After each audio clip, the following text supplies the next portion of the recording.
Hi everyone, it's Rebecca with linkinglewiscounty.com, and on today's episode of Hear All About It, we have Nate Patnode here. Nate, welcome. Thanks for stopping by.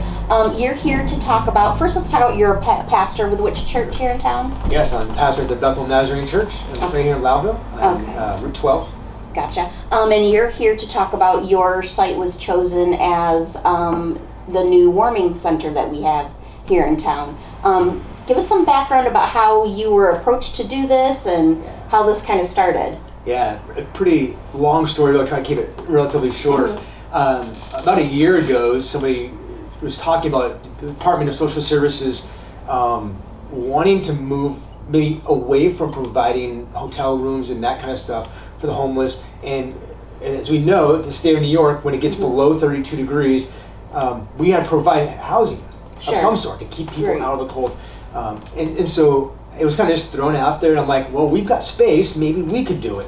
A few months went by, and I just kind of forgot about it, and then all of a sudden, an individual who talked to me about it, would your church be willing to open your doors? I saw him again and talked more about it, and then Department of Social Services contacted me, and we just got involved in the conversation, and now here we are, almost November, and the warming center is now open. Okay. And so the church is hosting the facility. There's the facility where the warming center will be downstairs. Just a great opportunity for a warm space. Right, which I mentioned to you. I've been in the lower level of your church before. It's a great space for it. You guys have plenty of room down there.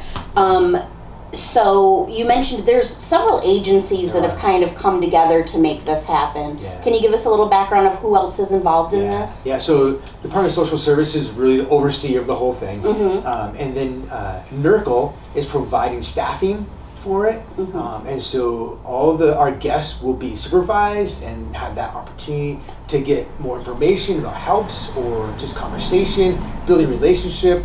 So NERCL is staffing it. Catholic Charities is providing supplies, so there are cots available now, and bedding, blankets, and some light food items as well. So, and then we're providing the space, and hopefully that in the long term, in a longer go out with this, that more organizations can kind of come in and provide their services as well. That is not just one person or one group of people doing it, but as a community, let's support and welcome. And be there for those who are without a home right now. Absolutely.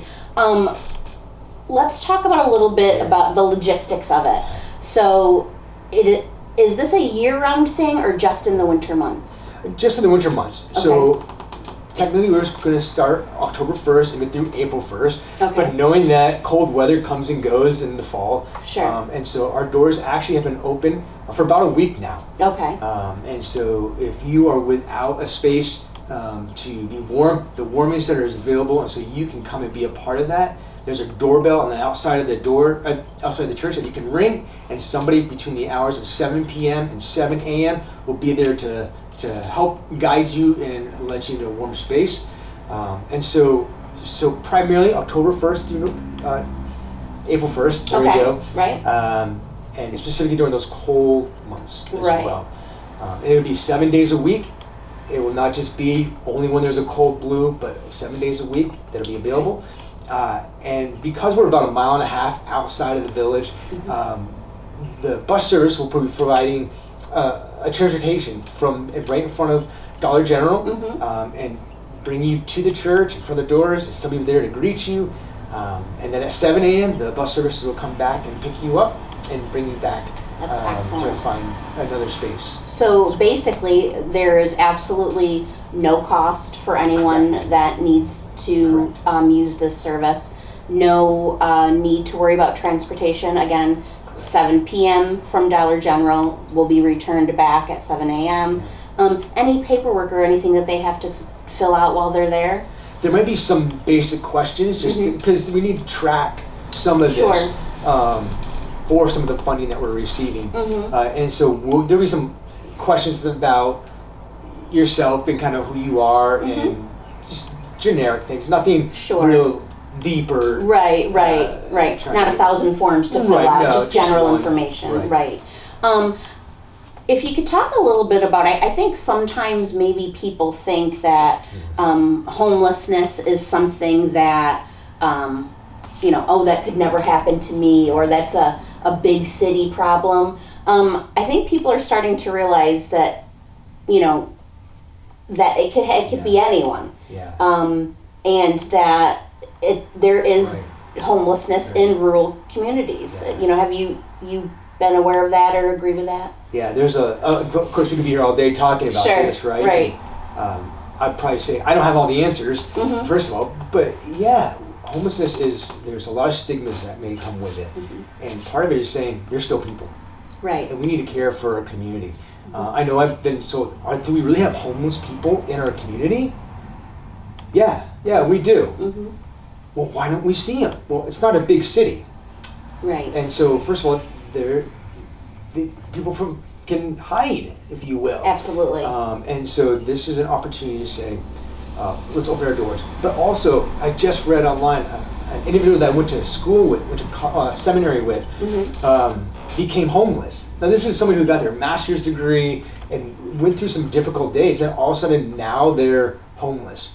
And now is operating this really big homeless endeavor in the city that they're a part of. And you don't know who the homeless are. Absolutely. I mean, you may be just at the place where things are going well, but all of a sudden you lose your job. Then you can't pay for your housing that you have, or pay for the little things of life, and then what are you going to do? Sure. And really, this is an opportunity. This Lewis County Homelessness Center is an opportunity to help give people a fresh start. Right. That it's not just you're going to take up residence here, but we're providing an opportunity for you to get the help and the services that you need. And maybe you don't want any services. We're not going to force those. Sure. And yet our doors are still open for you. Absolutely. Right. So homelessness doesn't have to be a permanent situation. No, it doesn't. So it's kind of nice to see that you guys, together with these other organizations, have kind of addressed the topic at the basic level. Yeah. Warmth, a little bit of food, Right. and a place to just maybe catch your Yeah. breath for a minute. Right. So again, we want to say, let's go over the times for the travel and the dates, just so Yeah. everyone knows So for sure. 7 days a week, every night, starting at 7 p.m. You can catch a ride at the Dollar General, and from there they'll bring you to the church, and someone will be there to greet you and let you in and find the warm space and get some light snacks and food. And then at 7 a.m., the bus will be back at the church to pick you up and bring you to where you need to be. But we want to welcome you as guests. You're That's not excellent. just a number, but you're a Absolutely. person, and so you are welcome to come and be a part. If you have any questions, you can feel free to give me a call, 315-376-7062. That's the church number, so you can call with any questions. And I know there's probably questions about, can we help? Can we support? Sure. Financially, whatever. Right now, I don't know. Right, and I as know- we talked about Yeah. earlier, you're not sure how much of a demand. Right. This is just starting out. Right, So everyone kind of stay tuned, Yeah. and I'm sure the community will be updated if there's anything Right. that's And needed. if you have an idea, give me a call, and we'll talk about it, and I'll be able to talk to others about what maybe you can do. Because this is not just an organizational endeavor. This really needs to be a community endeavor, Absolutely. and to show each other how much we care for each other, not just for those who have it or have the things that they need, but even those who don't. Absolutely. Well, we really appreciate you coming in, Nate. This is very exciting. It's such a wonderful idea. I can't believe anyone hasn't thought about this before. And I want to wish you success. Yeah, I wish we didn't even Yeah. have to have Right. something like this, but Right. I'm glad that you and these other agencies have Yeah. put this together, and good luck to you. Thank you. Thank you. Thank you for writing us.